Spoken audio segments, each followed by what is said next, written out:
right now, but it's not just our local government, right? It's also everywhere that's everything that's going on internationally.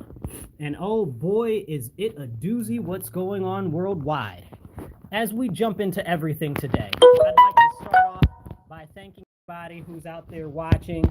I really appreciate you by thanking everybody who's out there listening, because if we don't start talking in a real way, with real actual passion about what needs to be said nowadays in our country and with what's going on in the world, nothing will change, nothing will be different, and we'll never be able to get anything done. I'm over here trying to set up this camera right now, trying to make sure that we can stream at the same time. I'm going to switch over to another mic while I'm doing that, so hopefully you guys can still hear me. All right, so as I'm doing this, I'm talking into this microphone, which is not quite stable and doesn't quite want to do what I want it to do. So I'm working on getting everything set up here, and I appreciate you guys tuning into this show today. I'm not sure about you guys, but I've been paying attention to a lot of what's been going on with this whole environmentalism and everything like that they've been pushing on us. They've got this organization, I guess you shouldn't say an organization, but it would be called a group, right? And they're called the COP, and it's the 28th meeting, or I don't know if it's 28, why they call it the 28, so I'm not going to sit here and tell you that I know something that I don't, but the president of their organization, as everybody is over there talking about, oh, the environment is bad, the whole everything with the carbon, we got to decarbonize, we got to do everything that we can to actually stop everything else that's going on in the world, because, you know, we're the ones who must stand up to stop global warming from going up another, 1.5 degrees now? See, and that's part of the very big issue. It's 1.5 degrees now, but before it was, oh, we don't want it to go up 2 degrees. Well, since it started off at 2 degrees, now it's already gone over 2 degrees according to them. Now they're saying 1.5. So wouldn't that be 3.5? Isn't it? I could count a little bit, you know, mostly during the week is when I'm able to count. But I look at it and I think about these type of things, and I wonder, really, who's making these decisions? I wonder who's actually paying attention, because I see people from many countries that are trying to gain notoriety from pushing this whole climate catastrophe, we must decarbonize and everything. And when it comes to that, and I don't want to belabor this part too much, but I'm going somewhere with this, follow me. We've got more carbon in the atmosphere now than we've had for nobody knows how long, because nobody's really been counting. And how can you actually say that you can justify how much carbon has been in the air historically, when now we have less volcanoes than we've had literally for the whole course of the history of pretty much the universe? You know, we get out of our own heads, and if we actually start looking and thinking about what's really going on, we've got more plants now than we have had for decades. We've got the rapid reforestation of many arid places. Can we talk about that? No, we can't talk about that. Why can't we talk about that? Because that doesn't fit with the climate narrative. Now, I'm not here to talk about the climate narrative today, but I am here to talk about power. I'm here to talk about the power of the government. I'm here to talk about the power of the people who hold the power in our governments, and the influence and sway over the governments everywhere in the world and in America today. Because we all know that what's going on here is also going on in other parts of the world. And I don't like it. What we saw at the COP28 over the weekend, when it first got it started, I believe it goes through the rest of the week, is the president said, oh, we shouldn't stop using fossil fuels. If we use fossil fuels, we'll go back to living in caves. Back to living in caves. This is what the president of the climate change meeting says. That's very interesting. So everybody's like, oh, you can't say that. That'll make people not do what we want them to. That'll make people not actually want us to be able to be allowed to control them. And if we lose control of the people, that'll be too much of a problem. Oh my goodness, too much of a problem if you lose control of all of the people? How dare we as the people actually be able to function almost independent of the government? And that's what we see more and more as the government starts to step in and starts to take away our ability of free speech, our ability of any type of thing that could be considered free thought, and any other ability to live almost quasi-independent of government jurisdiction. We see them eroding the First Amendment in America. We see them hitting up the Second Amendment in America. We see them trying to tear up all types of amendments all across our nation and our country. And it's not just here, is it? And I think that this is probably really the big issue. I believe very firmly, and let me turn this other mic off, and hopefully you guys, I got everything right here with all these switches and dials and stuff. But I believe very firmly that what we're looking at is we're looking at not just an oppressive government, but an oppressive elitist regime that seeks to send us into greater servitude than we're already in. And that's something that everybody needs to pay attention to and wake up. Earlier this morning, I got a notification on Facebook talking about, oh, well, Instagram has it where they're going to work with Congress to try to make it how did they phrase it? We're going to work with Congress so that kids under 16 aren't able to use social media without their parents' consent. Now, it sounds good, right? I need you guys to listen, and I need you guys to pay attention. It sounds good. It really sounds good. It sounds nice. But let me tell you what's really going on there. It's not good and it's not nice. We're already seeing it in other countries, like in Ireland. They're proposing a silencing of free speech on the internet. We already see it in other parts of Europe, in France, in Spain. And don't even get me started on Spain. Oh my goodness. But we're seeing this trend become more and more at the forefront of everything that's happening. And we need to remember that it's not just here in America. It's unfortunately just about everywhere in the westernized society. So it starts to make you wonder if the people, the corporatists, the political elite, the billionaires, the blue bloods, the people who are really in charge behind the scenes, that we all know are behind the scenes, right? Like, it's not something that is unknown. It's like everybody, the left and the right, agree that government is run by private interests. Everybody knows, everybody agrees on that. The left and the right agree that government is run by corporations and billionaires. Everybody knows that. We also know that there is an elite political class that runs our government and our country and everything that happens here. These are not unknown unknowns. These are all accepted, commonly accepted truths in America. So I guess my question would be, if we know these things to be true, why are we, as the people, not actually doing something to push back against it? And that's where it really grinds my gears. I think that the thing that is most offensive to me, I said offensive, I'm offended. I'm offended, and if you're not offended, I don't know what to tell you. You should be. We see what's going on in our government right now, and I'm going to go back to this whole thing with Instagram and the advertisement they sent me on Facebook, and they're like, oh yes, let us make sure that your parents have to put in their IDs so that you can use the internet if you want to. This is part of a greater package that's being pushed, not just in the American homeland through Congress, but also in Europe, which is basically a digital identity. We had Nikki Haley say just a couple weeks ago, I wish I could pull up the quote, but I'm going to paraphrase her.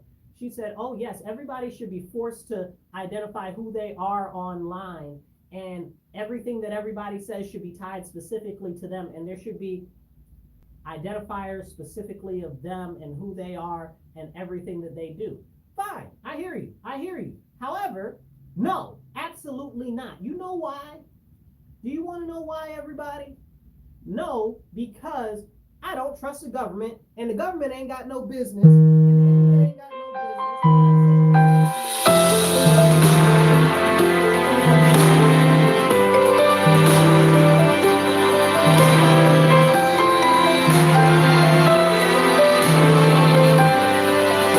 while I'm actually trying to do something, because we all know that that's what happens when you're in the middle of doing something important. Everybody wants to try to contact you. When nobody's talking, when you're not doing anything, and when you're not busy, nobody wants to talk to you. So that's the end of that there. Now that that's done ringing and interrupting everything that we're talking about here, because you know it's very serious, and when you start talking serious, things start to become an interruption. So with what we've been talking about, with saying that we should push to actually make it so that everybody has a digital identity. Basically, them and the government are trying to put together what you call a digital ID, and it's going to be part of a digital wallet. And in that digital wallet, once they have that digital wallet, they're going to need something to put inside that digital wallet. And when they put something inside that digital wallet, now they'll have your digital ID, and they'll also try to put in central bank digital currency, CBDC, you know? And you'll say, oh, well, Marcus, I'm not familiar quite with what CBDC is. Can you explain to me what that is? Sure, I can. CBDC is central bank digital currency. A lot of people aren't aware with it. Some people understand what it is. I'll give you a very brief overview. You know what Bitcoin is? You probably do. You heard of digital currency? You probably do. So the concept between digital currency and Bitcoin in general is that it's not able to be controlled by the government. It works outside of the government. The government doesn't have any hold over it. They say that, oh, they can't tell who you are or whatever the case is, but that's not true. That's not how Bitcoin works, and it boggles my mind that everybody says that that's not how it works, because Bitcoin works on two things: proof of stake or proof of work. I believe it's proof of stake now. It's moved on to, and that's kind of how Ethereum and the rest of them work. Don't quote me where I'm wrong there, but that's the general concept. The whole thing is it all works on the blockchain, and it blocks out where everything is from the beginning to where everything is in the end. You understand what I'm saying? If we find out years later that Bitcoin was all a program in the CIA, nobody would ever say, oh my goodness, that's crazy. No, I mean, it would make sense to usher in a digital currency that's controlled by the government, that the government is the only people that they have authority over it, to get people to start accepting the concept of the digitalization of the dollar, because that's what they're moving towards. They're moving towards the digital dollar, right? They're also in Europe, they're moving towards the digital euro, you know, and they want to put that in your digital wallet, which also is attached to your digital ID, which is also attached to all of your history and everything that you do online, which is just massive data collection and massive surveillance. But can we have that conversation? Can we really, really have that conversation? This is something that people aren't thinking about. This is something that people aren't talking about. Largely, I think that because a lot of people aren't connecting all of the dots together, but they are starting to do everything that they can to actually rein in your ability to live anything that looks like a historically normal way of life without the government. And for me, I'm frustrated, you guys. And while I'm frustrated, I still have hope. I still have hope even though I am frustrated. And I'll tell you why. Because every day, more and more people are waking up. And as we do this show, we're working to wake more people up. But not just that, we're working to close the divide. Because there's so much information out there that people aren't aware of or people don't have, and they just don't know how to that I wouldn't say don't know how to, but I'd say they don't know what's actually going on. So in the European Union and European Parliament, you know, because they got the EU over there. All the countries are one, you know. So over there, they've already pushed through, and I think they have one more vote on it, and people are trying to push back against it right now for the digital wallet. Now, earlier in the year, Joe Biden signed on to this whole program with the World Health Organization, basically giving them control and command over our country's response to anything that happens with that, with any type of a virus or a pandemic or even an epidemic or anything in our nation if something were to happen.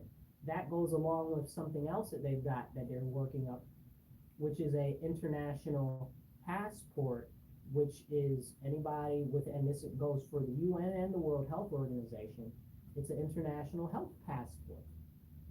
So what would you do with the international health passport? Well, put that in your digital wallet too, you know? So again, it's this massive data collection that's being collected on all of the people.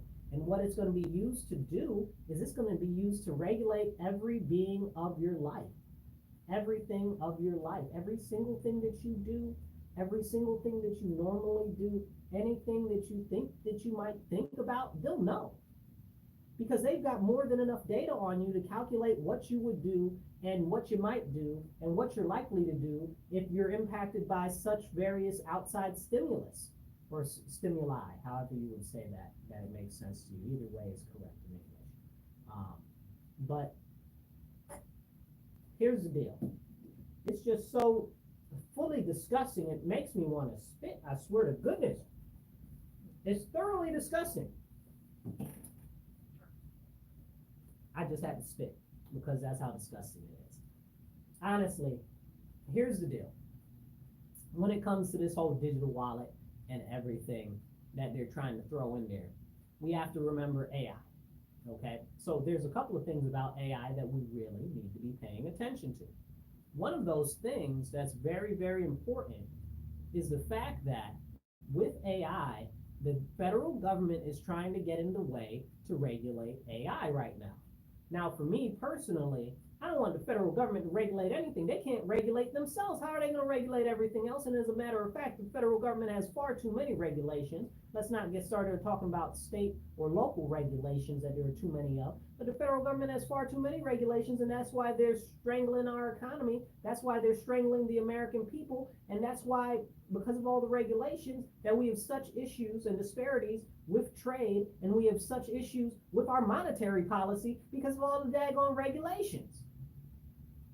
That being said, let's go back to AI regulation. And with the whole instance on the AI regulation, they're trying to make it so that the people that are in Congress who don't know anything about AI set regulations about something that they don't know anything about. Are we being real right now? Are we really having a real conversation? No, we're not. And that's something that needs to be talked about. These people don't know anything about anything. You know, there's this concept of an expert, and it's some sort of a logical fallacy. And if you're watching online, definitely drop it in the comments online of what the logical fallacy is, where you defer to an expert just because they're an expert, so-called. And in England, there's a concept of a statement about experts. They say that an expert is an expert at F all, you know, and it's the truth, right?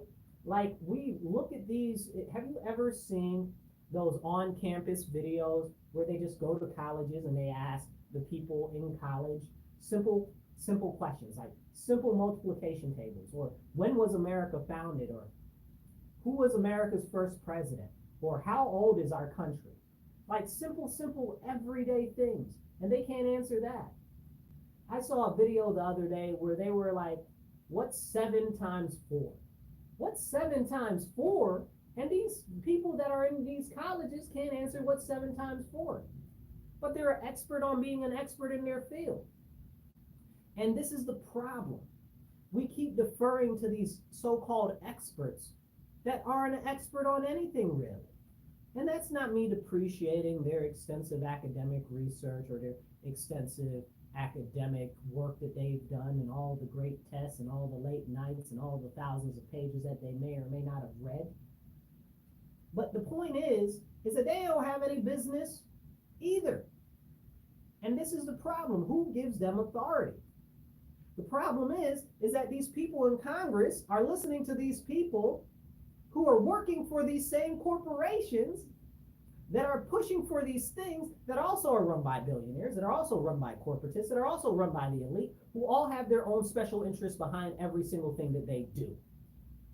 Are we being really real right now? Are we really being very real right now? Absolutely not.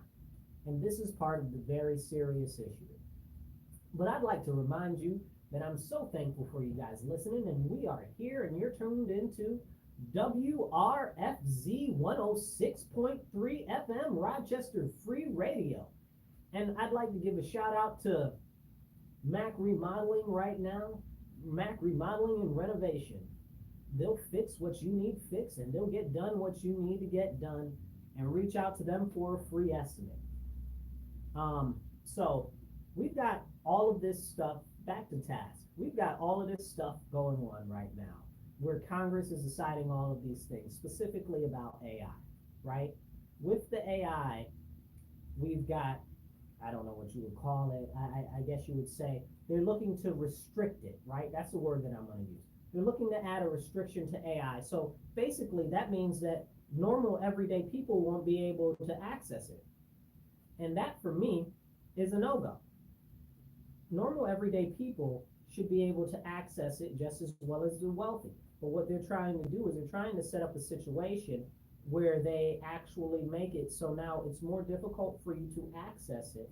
So because it's more difficult for you to access it, they'll put in regulations on it that say, oh, well, you have to pay a licensing fee, you have to do this, you have to do that, or whatever the case is. And that's a real serious issue because most people are strapped for cash now. Most American families, I was reading an article, it said in the Ohio area, it's gone up, was it $15,000 year over year that it's going to cost you to live in Ohio. And I read something the other day that said in the United States, it's gone up $10,000 year over year of cost of living. Now you and me and anybody else listening to this or anybody that you know, you can ask them, how much is it going up? And if they tell you $10,000, $15,000, go look at the price of everyday goods that you buy. Diapers through the roof, milk through the roof, gas still through the roof, you know, all of the things, rent, mortgages through the roof. All of these things continue to go up and up and up and up. So when they tell you that it's $10,000 to $15,000, I assure you that it's probably more, and this is if you're not trying to tighten your boots so tight that you cut off the circulation. This is if you're trying to live the same quality of life that you did previously. It's probably about $20,000 more a year, easy. But here's the deal. They'll say, oh, well, wages and minimum wages is not going up or whatever the case is. That's not the problem. The problem is the cost of goods. They just put an article in the Atlantic the other day, and that article said that, well, it's your fault that the prices are going up because you keep buying stuff. The prices are going up because we keep buying stuff. What? That's not how that works. That's not how any of that works. It's so upsetting, makes you want to spit. It's so upsetting. It's so upsetting. And I don't even like to deal with the whole conversation because the fact that I have to listen to people in the media put this out when you can ask anybody, do they feel more financially secure now or before Biden got into office? 99% of people will say that, and I'm over exaggerating, right? I'm embellishing the facts. It's probably going to be like 80 to 85% of the people will say that they felt that everything was going better before Biden got into office. I mean, hell, you got Chris Cuomo, okay, the king of never Trumpers, okay, out there talking about, well, I might consider voting for Trump because, you know, I'm not so terrified of a Trump presidency because, you know, the numbers don't lie. you know, da da da da da da. I'm like, this dude right here, you know, it's funny that so many people right now are turning and flipping over to Trump. And this isn't about Trump, but this is just showing you how people are starting to wake up and see that there are very serious issues that are going unaddressed, especially with the economy. He's not the only one. There are other people. I saw this other guy. Oh my goodness, I can't even remember his name. But it's many people that are starting to come to that thought process. We probably need to go in a different direction, and it's something that's not being offered right now by the policies that are being put into place in the current administration. And that's something that everybody should be able to see. It doesn't matter what Corinne Jean Pierre or whatever her name is gets on there and says on the press stadium, press stadium. I'm just making up things now. Press podium, you know, because she's the press secretary for the president. It doesn't matter what she says. She's full of malarkey. The White House is full of malarkey. Okay, all of them are full of so much excrement. You could use it to actually fertilize the whole Midwest. But then we can't even talk about farming. Let's not talk about the restrictions that they've put on farming and how they're destroying our small farms, how they're destroying independent farming industries, how they're trying to push you to eat bugs, how they're trying to make it so that you are to eat less meat. They got articles out there and people telling you that you should eat less meat. Eat less meat. Let's talk about eating less meat for a moment. Also pause, because somehow that sounded dirty.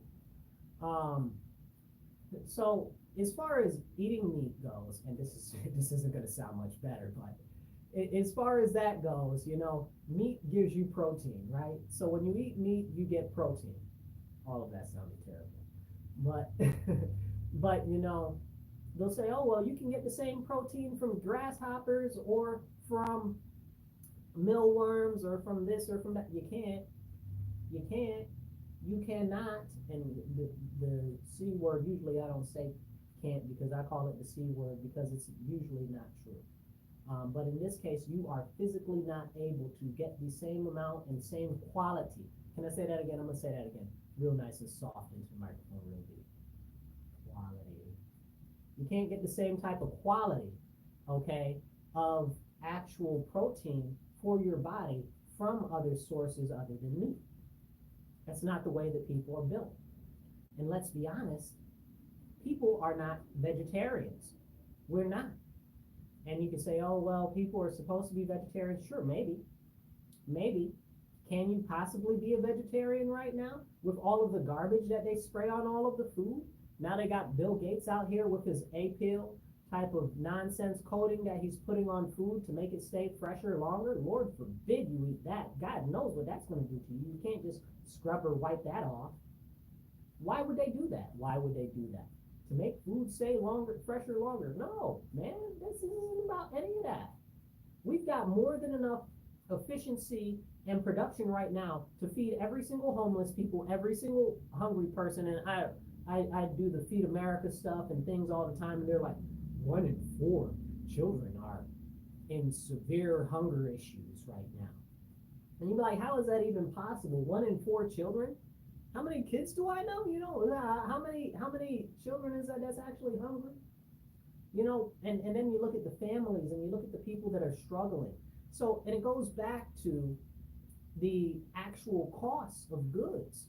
But like I said, the government and their policies right now under the Biden administration have caused so many farms to shut down, and because of the nonsense and restrictions that they're putting on products from Russia, especially the fertilizer. Not that I'm real big on using fertilizer, not that I'm real big on that, because that causes stuff with the environment too, and we really need to look at better ways of actually starting to do stuff when it comes to fertilization of actual produce for the growing of produce. But that's a whole nother separate conversation. Right now we need the fertilizer. We need fertilizer. And you're putting restrictions on fertilizer from Russia because that's where most of the fertilizer comes from. What's wrong with you? So disgusting makes you want to spit. Man, I tell you what, here's the big deal. The big deal is this. with what's going on and with the fact that they're trying to get you to eat bugs and eat less meat, and you can look it up. They want you to eat less meat. It's in articles all across the news. You can look it up. It's not something that's hard to find. It's not a conspiracy theory. This is a real thing. They're saying it out of their mouth, what they want you to do. So you should very well understand and recognize what's really going on. Please listen to these people. You know, somebody taught me a lesson one time. They said,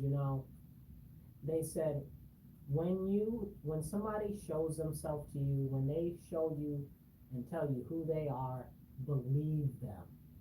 Believe them. These people are getting on TV, they're getting on the internet, they're going to conferences, they're telling you exactly what they're about and who they are. Why don't you believe them? Believe these people. Come on now. Wake up. I need you to start believing these people, because everything that they're saying is exactly what they mean. You know, we've got these people out here telling us everything is great as gravy. And it's not. When they're slowly chipping away at everything.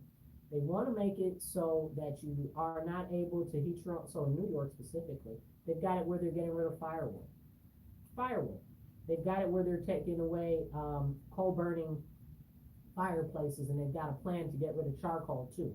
So you guys need to wake up and pay attention to what's going on. So if they're getting rid of firewood, pellets are coming next. They're going to get rid of that. And you'll say, oh, well, Marcus, that's not happening. But it is. It's a bill that's already passed in the New York State legislature. It's already passed. They've signed it. This happened like 2 years ago. And I've been trying to raise the alarm about that for almost 2 years. You know, but you tell anybody, oh, that's a conspiracy. But I got a bill right here. I can show you where it says that. It's like the gas stoves in New York State. We're not trying to get rid of gas stoves, but you are trying to get rid of gas stoves. Then New York is like, oh, we're banning gas stoves. And then New York State is like, oh, we're banning gas stoves. But you're the same people who told me that you're not banning gas stoves. You make it make sense to me.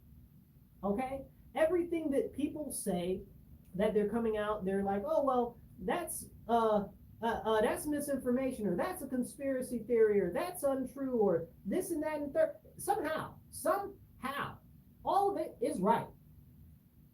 All of it is right. And you know, I go back to the thing with the internment camps that we were talking about last week, which is a real thing, people. Wake up. New York State has internment camps, and they will throw your behind in them any which way that they please if you continue to cede your power and authority as a sovereign individual to the state government.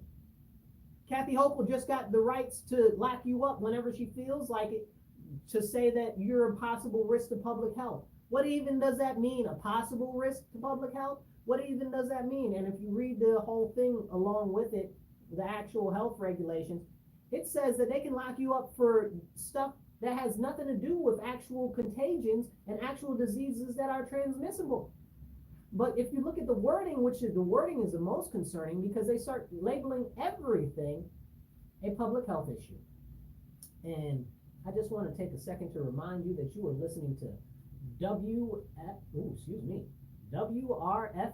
106.3 FM, Rochester Free Radio, and this is The Divide with Marcus C. Williams. So, and I encourage you guys, if you like what I'm saying, if you like what I'm talking about, if you guys got Cash App me, okay? It's $MW Real, the number 1. That's $MW Real, the digit 1. Okay? If you don't, you can go Give Send Go. It's givesendgo.com/MCW. That's givesendgo.com/MCW. Because talking about this stuff is very important. Getting the people to be aware of what's going on is very important, and we do not have very many people doing it. And there's not much funding there. So I'm looking to you as the people who are listening, as the followers, as my followers, as people who are concerned about their nation and their country. If you could find it in your heart to shoot me a couple of dollars to help support what I'm doing in my efforts in the community and in our nation to actually push for what needs to be done. And you guys can just do Cash App, $MW Real, the number 1. That's MW, $MW Real, the digit 1, or you can go givesendgo.com/MCW. And you can toss me a couple of bucks, whatever you feel is good or whatever you feel that you can spare. Because trust and believe, this is not easy to do. And it's hard to live, work, and do the civic duty that we have as American citizens, because it costs financially, right? Whenever you're doing something that involves civic duty, you're taking out of what you're doing for work or to get money or anything like that. And I'd love to be able to do this type of stuff full time, to have complete sponsorships that are able to carry me so I could do radio shows, video programs, podcasts, and everything, and do the outreach that I do in the community and the different seminars and stuff that I put on that are fully funded, so I can do all of those things all the time and don't have to do anything but the civic engagement. But the realistic thing that's going on in our society is the only thing that we're seeing being fully funded is insanity. They'll fully fund anything to encourage your child to cut off their wee-wee or to stitch up their VV. Yes, I don't think I've ever heard anybody say that, and I may have just coined that, but that it is what it is. These are facts. We know this. Those type of groups are very well funded. We know that the alphabet plus the number groups are all fully funded by these crazy backers that care less about the individual peoples that the groups are supposed to represent, and more about the agendas that they are trying to push behind the scenes. The same thing with Black Lives Matter. We know that it's less about the people that they're allegedly supposed to support and more about the agendas that they're trying to push behind doors. And this is why it's important that we talk about these things that are going on. This is why it's important that we actually get the message out of what's happening. And it's important that we share with other people. Like if you're listening or watching this, share it with somebody. And if you're online and you're watching, like, share, comment, subscribe if you're on YouTube, so that we can get the message out to more people. Because if we don't start getting this message out to more people, the negative things in society that we see continuously go backwards are going to get worse and worse. We just saw yesterday that this guy, I want to say it's Brooklyn, okay? The police got a phone call. Bring, hello? Yes, one of my family members is killing my other family members. Please send help. So they send over 2 cops over there, and one is a 16-year veteran. I think the other one was like a 32-year veteran or something like that. I don't know, a lot of years, craziness. But anyway, they went over there, and they got over there. They saw a guy coming out of the house, and the guy had a luggage. He was coming out of the house with a suitcase. And then the guy came, they asked him a couple of questions. The whole thing took like 10 seconds or whatever. They asked him some questions. And the guy just stabbed him up. Stabbed the one in the chest and in the face, bust the other one in the face. And then they had to call for backup. The one that was the older vet that had been there longer was able to pull out their service arm and was able to fire back at them and drop them. Okay, the criminal was later pronounced dead at the hospital. Okay, but the 2 officers are in the hospital right now still.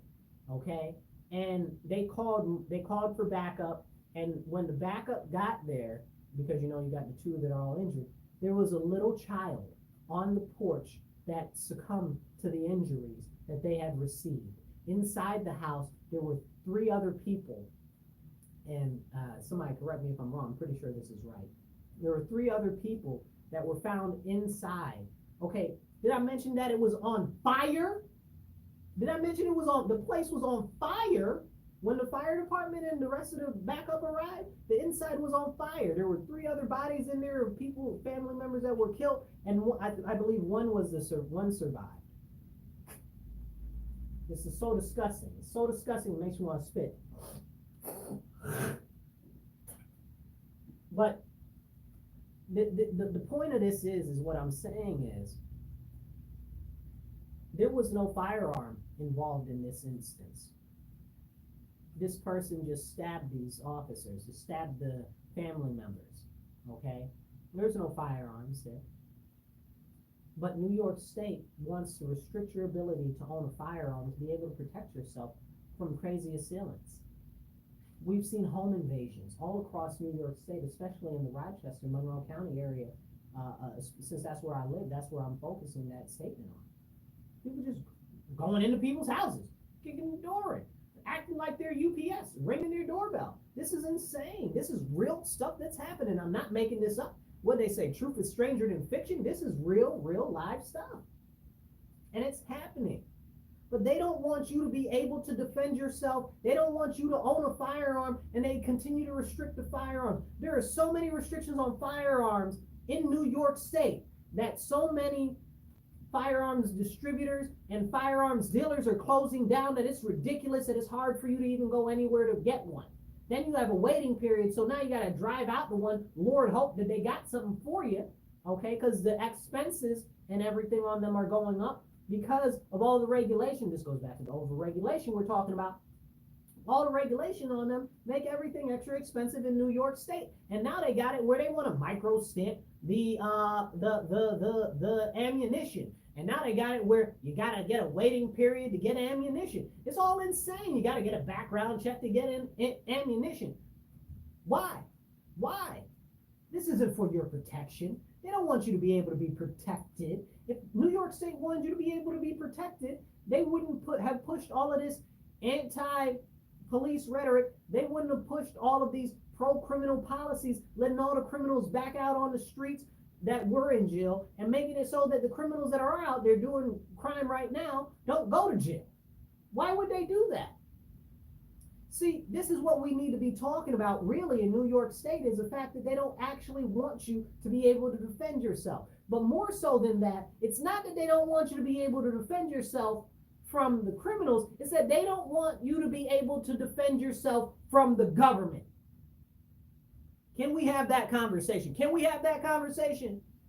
The reason why we have the Second Amendment in the United States of America is not specifically to protect us from criminals that are of the everyday variety, but it is. But the main point of the Second Amendment is so that we can protect ourselves against an oppressive, tyrannical government and take up arms if need be, because the government is crushing us. Now, people don't want to talk about that. People don't want to say anything about that. That's the conversation that goes under the radar. That's what gets swept away. That's what gets dusted away. But our government right now is so authoritarian and so totalitarian. You got the people on the left and the people on the right that are saying that our government is fascist. Well, gee, Jiminy Jillikers, at least we can all agree on something. But can we have this real conversation, though? Can we? No, because if you have some sort of a conversation like that, they want to call you an anti-government person, da-da-da-da-da-da-da-da-da-da. Well, listen, I'm Captain America right here. I'm pro-America, okay? I believe that we need to function within the way our government works, and we need to change the way that our government works from the inside, okay? But that doesn't take away from the fact that I'm not going to sit here and sit idly by when the government is pushing fascist, totalitarian stuff on the American population. They've got people that are Democratic strategists. What's his name? Mike Carvel or whatever his face is. Y'all know who I'm talking about if you're Democrats. If you don't, look him up. Okay, bald-headed, weird-looking guy. Kind of looks like, what's his name? Red Skull, except his skin is all white. Well, not his skin is all white. He's peach color. He's a white dude with glasses. Anyway, he getting on the TV talking about, oh, Christian nationalists are a problem. They're a bigger problem than Al-Qaeda. Are you freaking serious? Are you freaking serious? You're telling me that Christian nationalists are a bigger threat than Islamist terrorism? Like actual terrorists? It's like, yeah. It's bad. And they don't believe in the Constitution. What? Hello? If you ask anybody in the country of the United States of America that considers themselves to be pro-America or to be what would be considered a nationalist, they believe in the Constitution. That's the whole concept of being a nationalist. Nationalists believe in the Constitution to the utmost, and the problem is that the government itself is not following the Constitution. As a matter of fact, our governor, the high priestess, Governor Kathy Hochul, said out her mouth, "I don't care about the Supreme Court and what they say about gun rights. I do what I want," and further restricted gun rights in New York State. Again, an oppressive totalitarian regime that's trying to tell you how to live and what to do with your life and monitoring every aspect of your life. That's why they've got these little robots in New York City. That's why they're putting up these throughway cameras everywhere. That's why they're restricting your movement. If you can't, I want to say it's I want to say, and don't drop a comment or a message somewhere if you're following me online. I want to say it's below 58th Street, okay, in Manhattan, that they're making it so that you have to pay $32 to get in that bad boy. Or maybe it's $23, something like that, a day just driving there. What about all the people that work there that are trying to make a living? As expensive as New York City is already, trying to do that?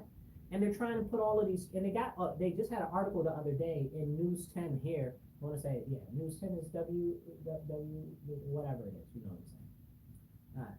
All right. But anyway, they had that there in the news talking about how you can't even appeal the speed tickets that they're giving you from the speed cameras, okay? Alleged speed cameras, who even knows, right? But they've got all of these different cameras that are going up all across the state. I put a picture, this was a couple weeks ago, I put a picture on my Facebook page of these random behind cameras that they just had downtown in the city, hiding underneath the, what's that, West Main and Ford underpass right there. I think that's 390 right there, where they got the where they got the mural on the one side of, I don't know what it is, some sort of African-American hip-hop culture mural on the one side, and then they got like Susan B. Anthony, Nathaniel Rochester, and Frederick Douglass and somebody else on the other side. But they had cameras under there that it said New York State right on them. Where did the cameras come from? Who put them up there? How come nobody told us? This is invasion of our privacy, and it's not. You'll say, well, Marcus, you're in public, you shouldn't have any expectation of privacy. That's fair. But that's from other general people. That does not apply to the government, because it's government tracking. It's not about actual privacy. It's about tracking your every single movement. Okay, it's data collection.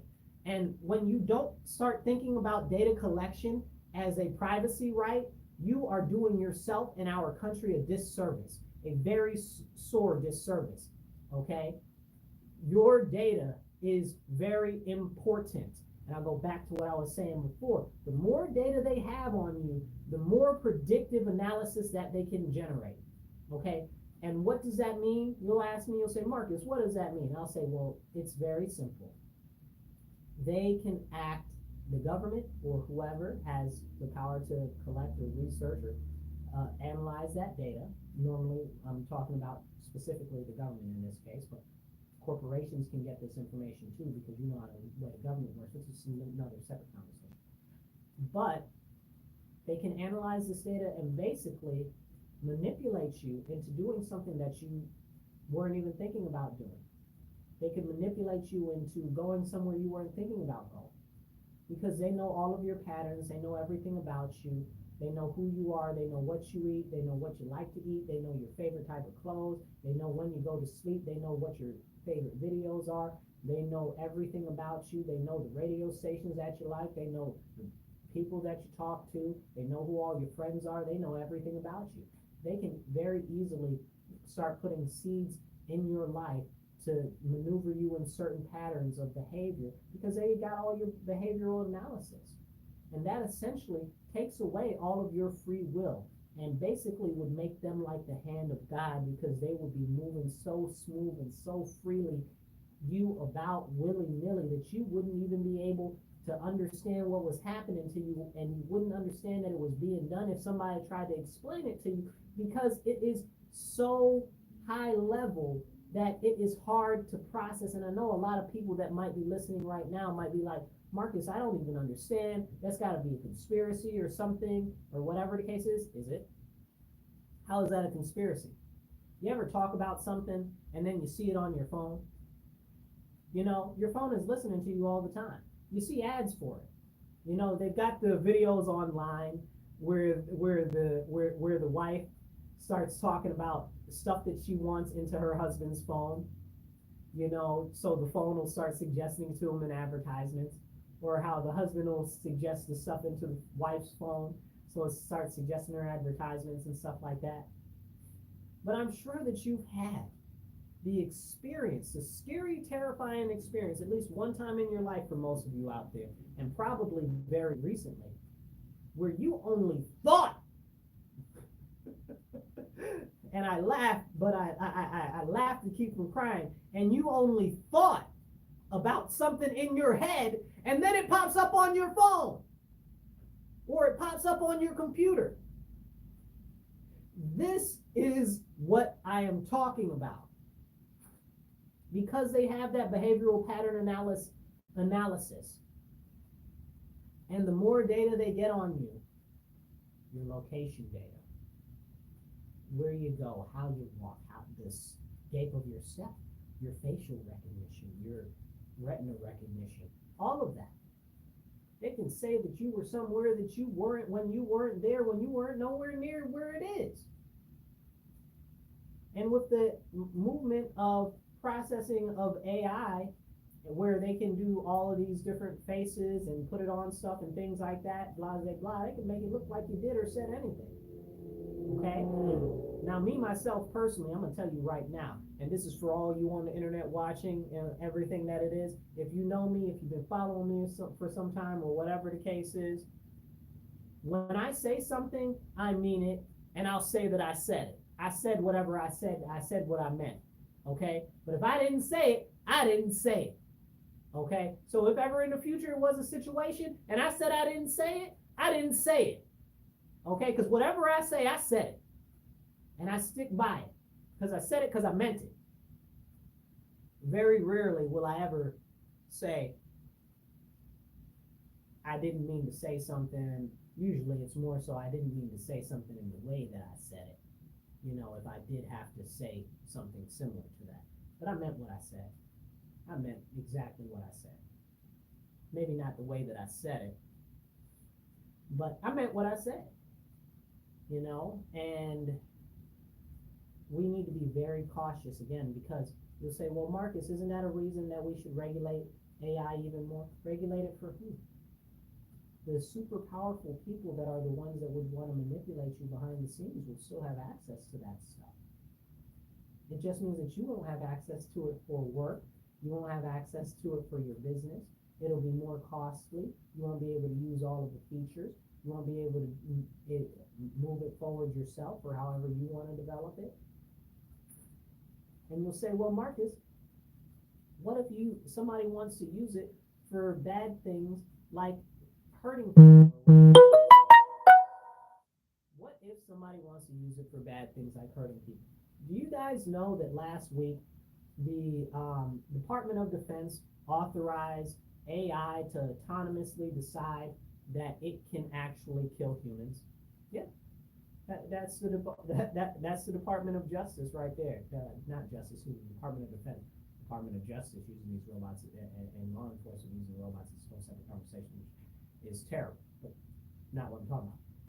But the Department of Defense, right? And that's a very serious issue, because that means that AI can decide. Let me rephrase that.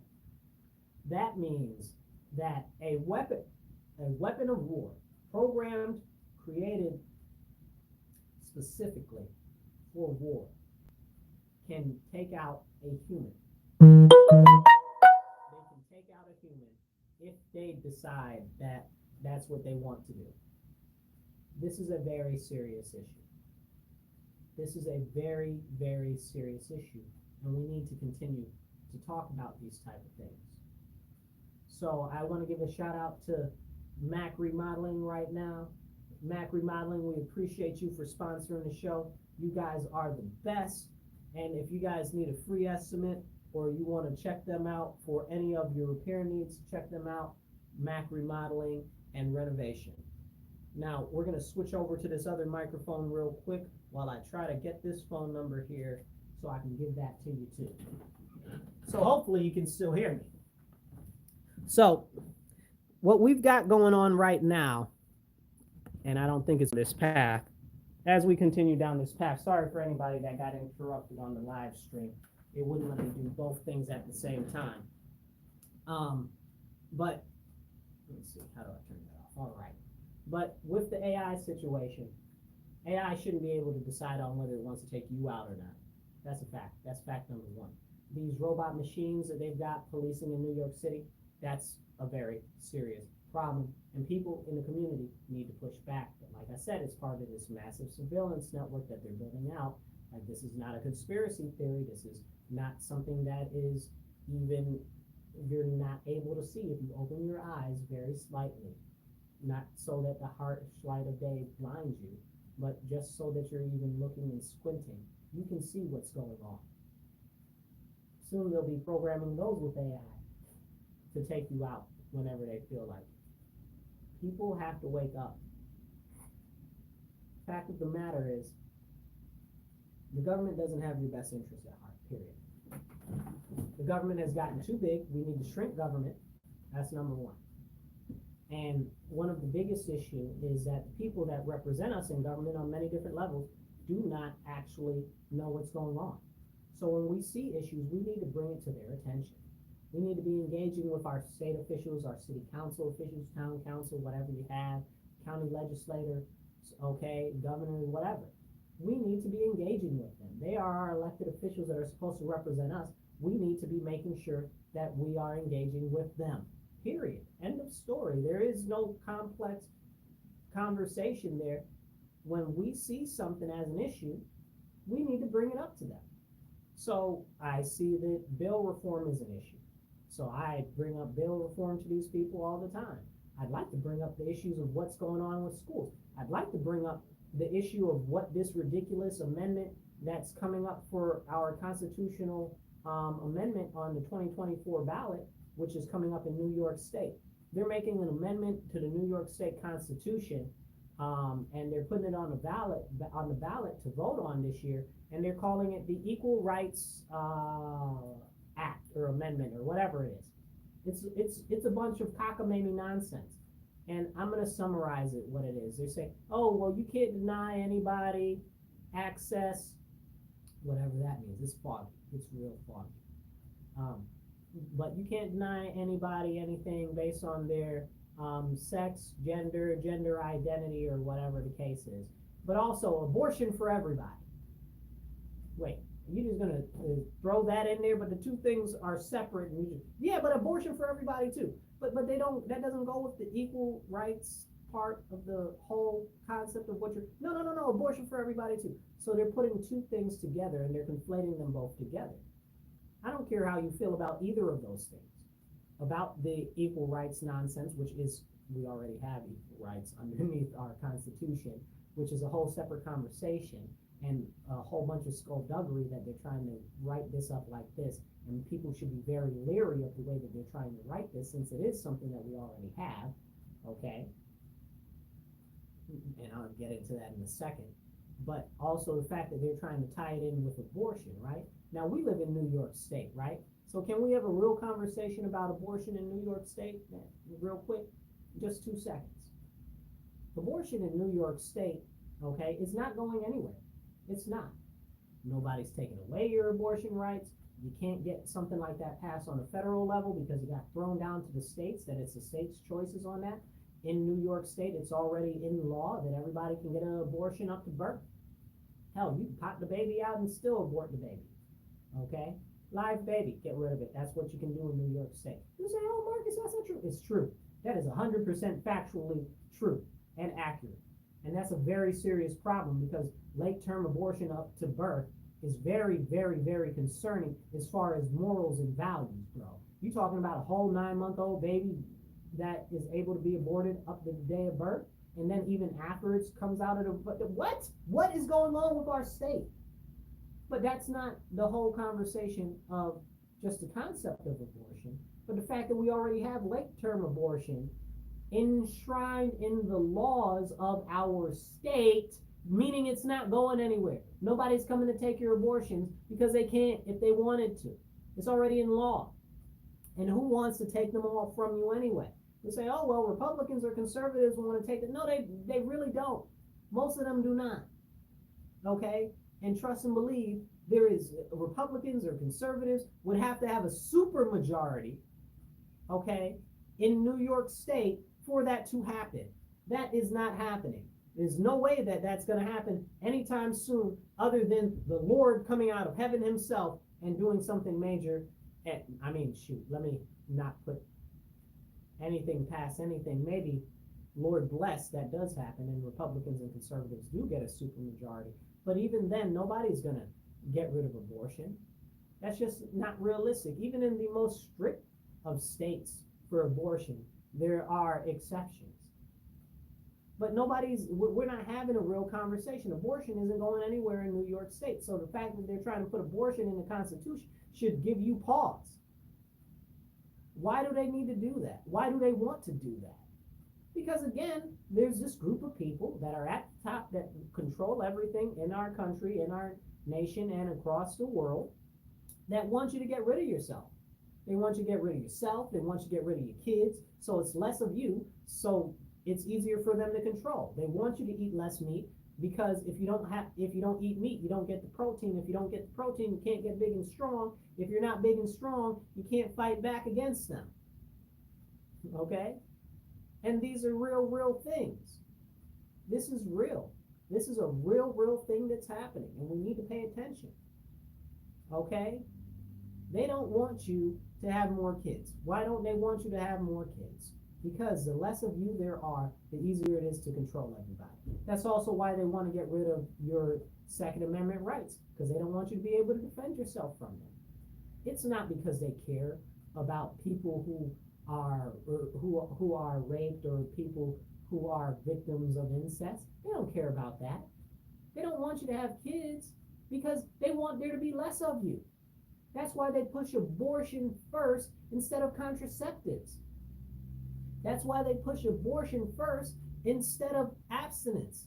That's why they push abortion first instead of cohesive, comprehensive families with a mother and a father in the household, because they don't really care. They don't want you to have kids. That's why they sensationalize the environment situation. I don't mean to say environment situation. I apologize to all environmentalists. What I mean to say is all of the green insanity. Okay, because that's what it is. It's not the same as environmentalism. It's completely deranged. Okay, all of the green insanity, because they want you to live in fear. They want you to feel like you don't have anything to live for. They want you to feel like tomorrow will be more terrible today. They want you to see that there is no hope in the future. That's what their goal is. Their goal is to make you completely hopeless. That's why they're fighting against the Christian church. They don't want you to have any ties to the Christian church because they don't want you to have any hope for the future. They don't want you to have any hope. You deserve hope and faith, and I don't mean to get on here and preach today, but if it has to be, it is what it is to be. It's up to me, I guess. Okay? I encourage you guys, if you don't have a Bible, read a Bible. Okay, read the Bible. I hope that you guys all, everybody listening, if you're not Christian, that you find Jesus and you listen to the teachings. Okay, I hope that if you're Jewish, that you actually adhere to the Torah and actually read the Torah instead of going along with a lot of this extra stuff that they try to attach onto Judaism that actually doesn't have anything to do with the Torah. Y'all know what I'm talking about if you know what I'm talking about, but we're not talking about that today. Okay, because we have one very serious issue right now. They are trying to run people of faith away from actual faith so that they don't have any hope, that they don't take a stand, okay? And they know that if they have hope, if they have faith, they will stand up. They will push back. That's why there has been a concerted effort for the last few decades to chip away at the power of the church, not just the Catholic Church, but the Christian and Protestant variations thereof, the rest of Christianity. Okay, they chipped away at the evangelicals in the South. They chipped away at the Southern Baptists. They've chipped away at everything else. Okay, now they're out here calling people Christian nationalists because who wants to be associated with being a Christian nationalist? Because if you're a Christian, you can be a nationalist. If you're a nationalist, you can be a Christian nationalist. Oh my God, you could be a terrorist. Oh my goodness, who would want to be associated with that? That's what they're doing. They're trying to push everybody out of their faith so that, and you look at it now, more people now than ever are atheists, okay, or don't believe at all. And now we got these crazy fools out here converting to Islam. And if you're listening to me on the radio, I'm using air quotes here, converting to Islam. Okay, you're not converting to Islam. You're ABDCGLTV92, okay, +, ampersand, okay? These people are talking about they're converting to Islam. Are you serious? The whole religion is about killing you. You serious? And you're converting to Islam, and they like, you'll say, oh well, Christians don't like us, or whatever the case is. Whatever. Okay, that's not true. But you know who definitely hates you and despises you? Is Islam. They will kill you in Muslim countries for being gay. They will kill you for identifying as a dog. They will kill you for being a furry. They will kill you, okay, for having all of this metal and nonsense inside your face, looking like you'd never ever be able to go through a metal detector in your life. They don't play those games in Islam. Islam is not Christianity. There isn't a soft side to Islam. There isn't an accepting side to Islam. The whole concept of the religion is that it's death to infidels. And that's anybody that doesn't follow their, well, I guess you could say Mohammed's I don't know, desires, lusts, teachings, whatever, bro. Whatever. And that's not me coming for Islam, because honestly, I don't care. Just leave Christianity out of this. And the second that you come for Christianity, me and you got a personal problem, buddy. Okay? But the fact of the matter is, Islam is not a peaceful religion, and anybody that says so is a liar. And I always thought for a long time that that was a very big failure at marketing for Islam. Like, that's not me being, what's the word? I don't know, harsh or whatever the case is. That's not the word I'm looking for, but whatever. But deprecative, there we go. That's not me being deprecative or whatever, but I always thought that that was a poor selling point. The whole thing is about war, doing basically whatever you want sexually. People, there's going to be some pushback there, but I said what I meant, okay? Because there's a lot of debauchery and stuff that would not be tolerated in Christianity or in Judaism that's okay in Islam. We're not going to talk about it because it's not what I'm talking about. But fulfilling your own lust and warcraft and killing people and stuff like that, how is that not a selling point? I'm being real right now. I think that that is a very large selling point. And if I wasn't so into my Christianity and into my own religion and knowing that Jesus is the way and the light and his teachings will help you save your everlasting soul, okay, from damnation and separation from the Lord, okay, I'd be like, maybe I'd consider Islam if they marketed it that way. That's how the Islamist extremists market it. Okay? Come over here, you get to shoot people, you get to do what you want, you get to do this, you get to have all these wives, you get to blah, blah, blah, blah, blah, blah. Okay, that's how they market it. And they do good at recruitment. Why? Because it's good. It's a good concept for recruitment. I'm not about to sit here and say something that ain't true. Well, everything that I said is a fact. Okay, like it or not, it is what it is. Okay? But again, we see all of these people popping up. Oh, I'm converting to Muslim. I'm reading the Quran now. Read a Bible. Read the daggone Bible. Okay? That's what you need to read. Okay? You're reading the Quran. Wait till you get the part where it says that you should be destroyed. Okay? Wait till you get to them parts. Okay?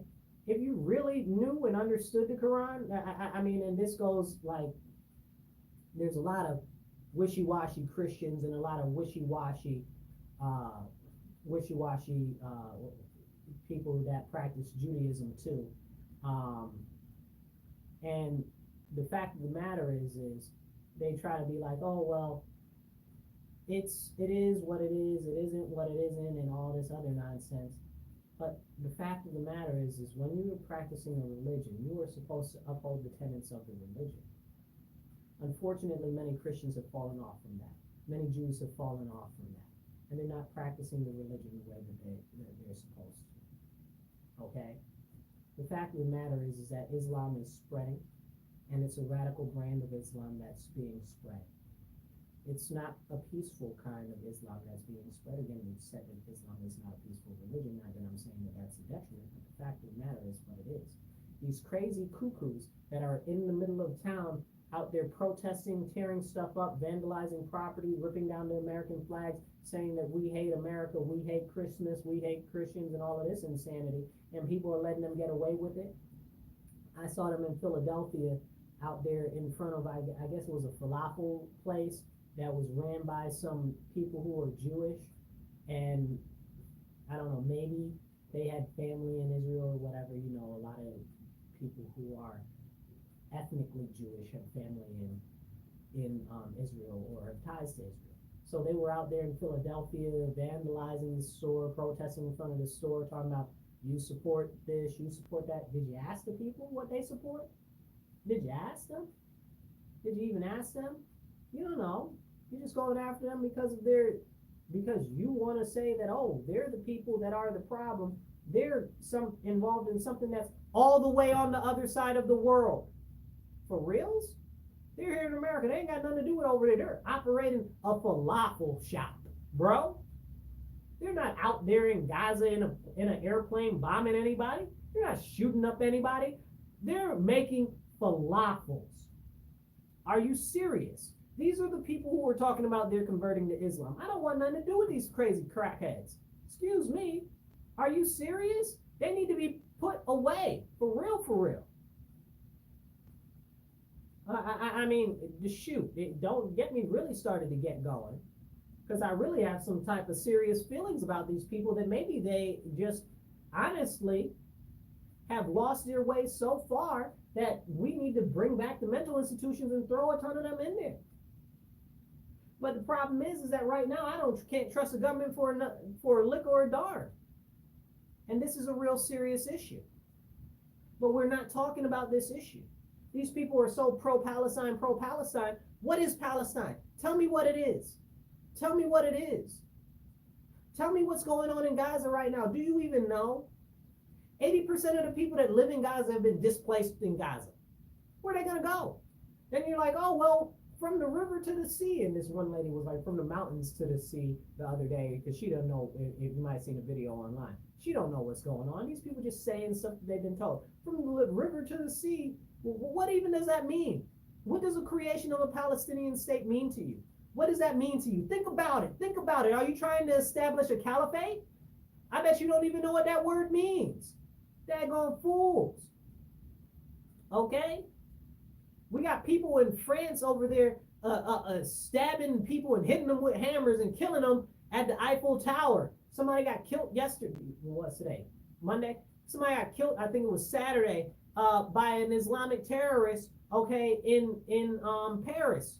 Okay, I believe it was a German tourist. And some other people got injured, like 3 or 4 other people got injured. Okay? He out there stabbing people and beating people with hammers. Because that's Islamic terrorism. Islam wants to dominate the world and get rid of everybody else. You know, right now you'll hear many Christian pastors and stuff say that, and what do you call them? The people that study the scriptures, the theologians, not the theologians, because that's more they study the theology, but the actual history and stuff behind it. I don't know. We're going to go with theologian because I'm not able to remember the word right now. But you'll hear a lot of them say that when you go back and you actually research the documents, that instead of the number 666, because when you go back in and you actually look at the scriptures and you look at the stuff, it's the text, and it was just translated as numbers, but it's actually not numbers. Really what it is it's basically the same symbols that represent, how do you say it? Oh my God. Oh my goodness, I'm not able to remember how you say it off the top of my head. But basically it's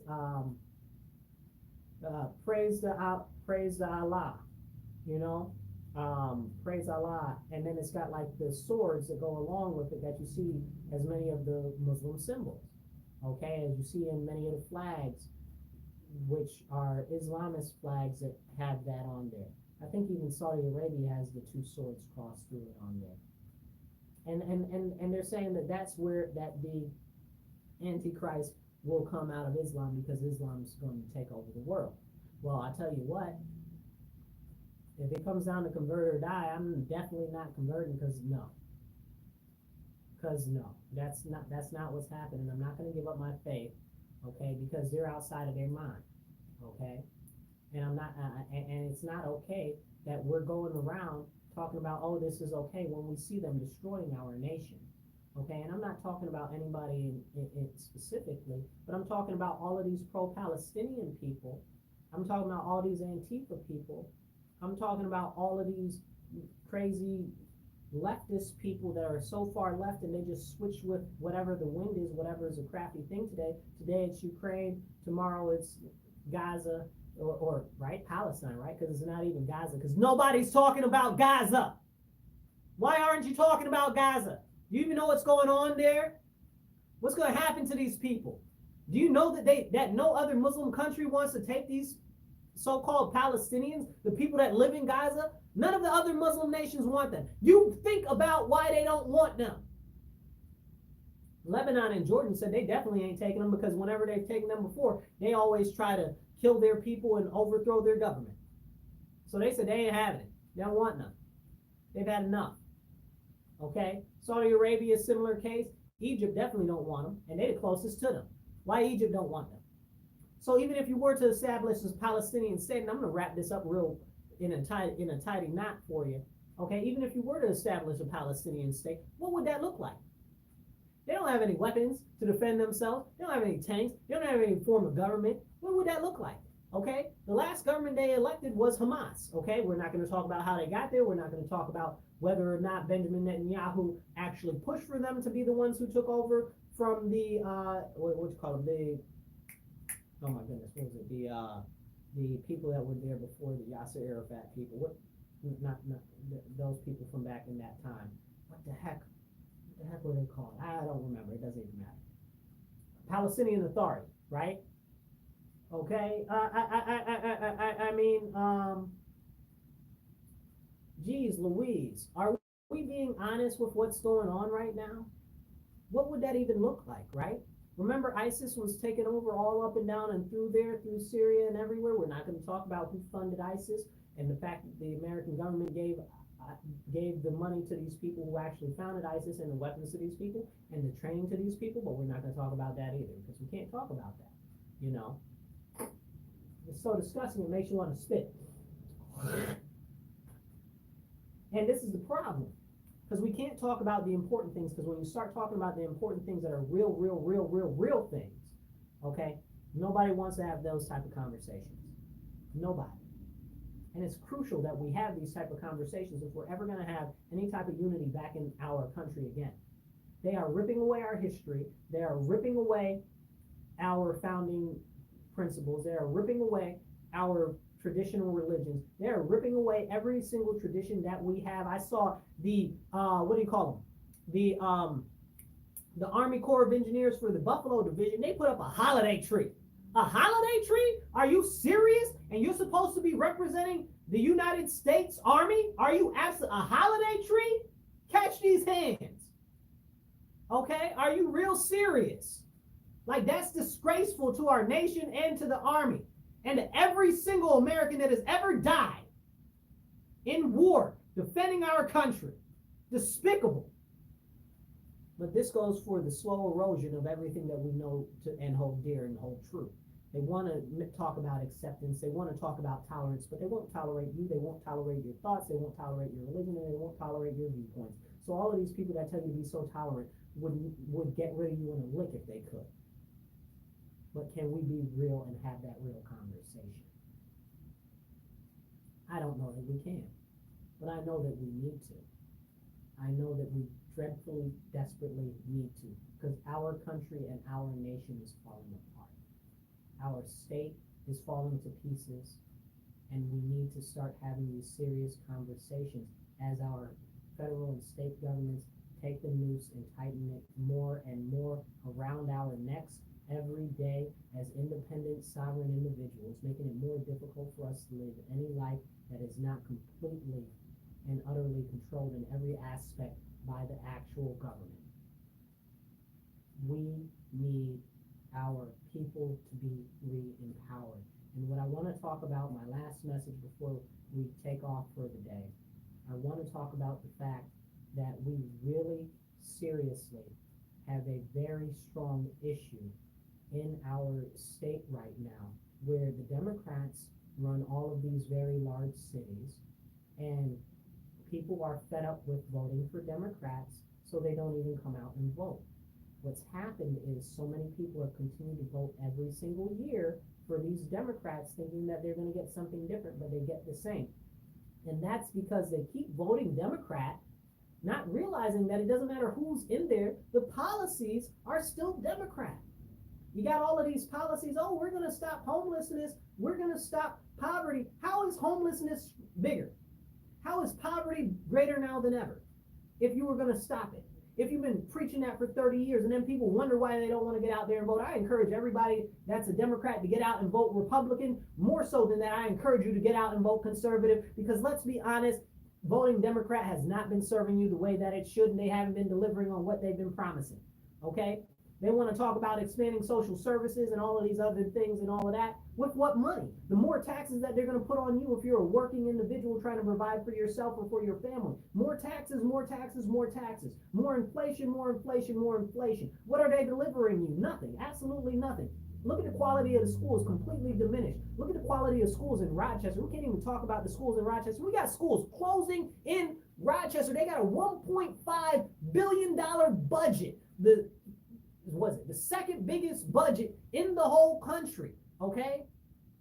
And they're closing schools. But this is the largest budget they've ever had. They'll say, oh, well, we're closing schools because we have less children. Well, if you have less children and you're closing schools, then you don't need that much money. Somebody make it make sense to me. Where is the money going? Okay, this goes back to the Democratic policies. The stuff that they're promising you, they are not delivering. And I'm just trying to bring you in and let you know what's really going on. I'm not trying to be contemptuous or anything. I am just out here spitting facts. I hope you're listening. I hope if you're Democrat, you're listening. I hope if you're independent, you're listening. I hope if you're Republican, you're listening. I hope if you're conservative, libertarian, or whatever else you are, I hope you're listening. Green Party, I hope you're listening. And I hope you come to realize that we've got all of these people in our government that keep promising our stuff, and they don't even vote on the policies the way that they say that they're going to vote. And the policies that they do vote on don't actually serve the purpose that they're trying to do. They're talking about they're going to do something about gun violence right now by making it so that you as a citizen aren't able to have a firearm. You make that make sense. When criminals don't follow laws, that's what everybody always tells me. Criminals don't care about your laws. They won't they won't follow the laws if you tell them that they're going to go to jail anyway. What? That sounds stupid. You sound stupid. If people go to jail and they start going to jail more, less people going to do the crime because people don't want to go to jail. Duh. Hello. But the issue is that when it comes to stuff like that, they'll take away your rights before they'll actually do anything about the criminals, because they don't want to do anything about that. That's the secret. That's the secret. They want more power over you. They want the power over you. It's not about the criminals. They're using the criminals as a tool to control you. They're using criminals to actually devalue property, to push you out of your communities, to put you in fear, to give you hopelessness, to make you believe that there is no future, that you are not able to do anything. That's why they throw in the whole climate agenda ridiculousness, because they don't want you to have faith for the future. They don't want you to have children. They don't want you to have any hope. They don't want you to have any religion, because they don't want there to be a light. They don't want there to be a light at the end of the tunnel where you can see that just maybe tomorrow can be a brighter day. Everybody deserves hope and faith, and I encourage you guys, I hope you guys go find Jesus, read the Bible, and the teachings of Jesus will help get you through a lot of things, but I'm not here to talk about that today. But I hope you guys did enjoy my show today. I encourage you, if you like what I'm talking about, definitely support me. You can support me if you got Cash App, $MW Real, the number 1. If you don't, you can go on givesendgo.com, and you can go givesendgo.com/MCW. That's givesendgo.com/MCW, and you can donate there to help support me so I can keep on moving forward and keep on fighting for you. I appreciate you guys, and thank you for tuning in to The Divide today with Marcus C. Williams on WRFZ 106.3 FM Radio Free Rochester. And I encourage you to follow me on X if you're on Twitter. It's at Marcus, the number 4, New York. That's at Marcus, the number 4, New York on Twitter. And if you're on Facebook, you'll find me, Marcus C. Williams for Rochester, or Marcus C. Williams. You'll find me, and that's on Facebook, sorry, that's on Facebook. You'll find me on there. I'm on Instagram too, at Marcus, the number 4, ROC. I'll catch you guys later. You be blessed, be well, stand up, speak up, don't shut up, take action.